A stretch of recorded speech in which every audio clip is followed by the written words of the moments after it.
Under President Trump, Puerto Rico is enduring government disregard that reviews the most noticeably bad of George W. Bush's administration after Hurricane Katrina immersed New Orleans over 10 years prior. As the domain, home to 3.4 million U.S. residents, generally an indistinguishable populace from Iowa, has been dove into a helpful emergency in the fallout of Hurricane Maria, the leader of the United States has been tweeting about NFL descents, Little Rocket Man and his issue with John McCain.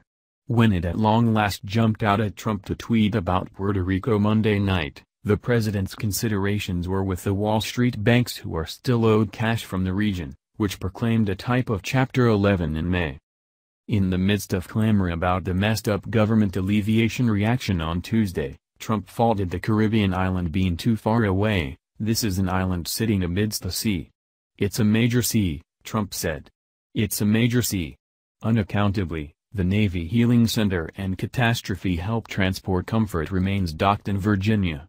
In any case, Trump demanded, "We're making a decent showing with regards to the emergency in Puerto Rico is grave. The island is without matrix control, a noteworthy dam is in threat of blasting, 80% of the country's harvests have been obliterated, the greater part of Puerto Ricans need clean drinking water and thousands have been stayed outdoors sitting tight for flights from San Juan's sweltering air terminal, stumbled by a broken radar framework. Solution? Sustenance, money, PDA flag, fuel and diesel are hard to come by. Diabetes patients can't refrigerate their insulin, kidney dialysis patients are previous treatment. Clinics running on reinforcement generators are apportioning fuel and enduring irregular power outages. The Category 4 tropical storm dispensed at least $30 billion in protected harm on an island with a yearly GDP of just $100 billion. Puerto Rico's representative has pronounced a basic debacle, and San Juan's leader demands there is ghastliness in the avenues, many still overwhelmed with dangerous water. Rather than taking care of this catastrophic event, Trump spent the end of the week in the midst of a furlough at his golf club in New Jersey, then again blending a culture war on Twitter, disinviting Steph Curry from the White House, disclosing to NFL proprietors to flame Song of Devotion kneelers and applauding NASCAR for being a sheltered space for racial domination, and undermining genuine war, impacting Kim Jong-un, pioneer of North Korea, or, as Trump has rebranded it, Hashinoko, and reprimanding a rocket dispatch by Iran that never happened. At last tweeting about Puerto Rico on Monday night, Trump conveyed no message of sympathy or solidarity for its kin. Rather, he appeared to recommend the island bore fault for blame for its burdens, and reminded inhabitants simply attempting to simply remain alive that regardless they had huge obligations to pay. Texas and Florida are doing incredible, Trump stated. However, Puerto Rico, which was at that point experiencing broken foundation and monstrous obligation, is stuck in an unfortunate situation. Its old electrical matrix, which could be better, was crushed. A great part of the island was wrecked, with billions of dollars owed to Wall Street and the banks which, tragically, must be managed. Nourishment, water and restorative are top needs, and doing admirably. FEMA.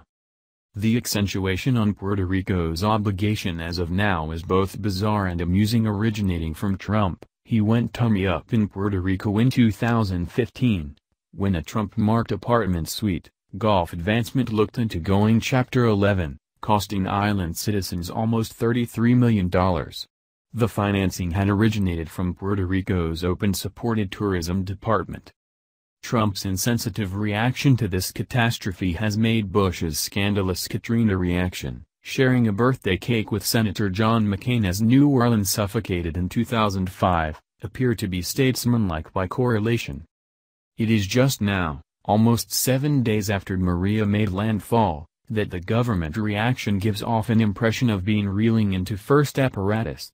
Tuesday, Trump changed a catastrophe affirmation for the island to expand subsidizing for flotsam and jetsam evacuation, and taking out the cost-sharing weight for the island. FEMA is on the ground in Puerto Rico, however appears to be stuck in appraisal mode, concurring the chairman of San Juan, Carmen Yulín Cruz.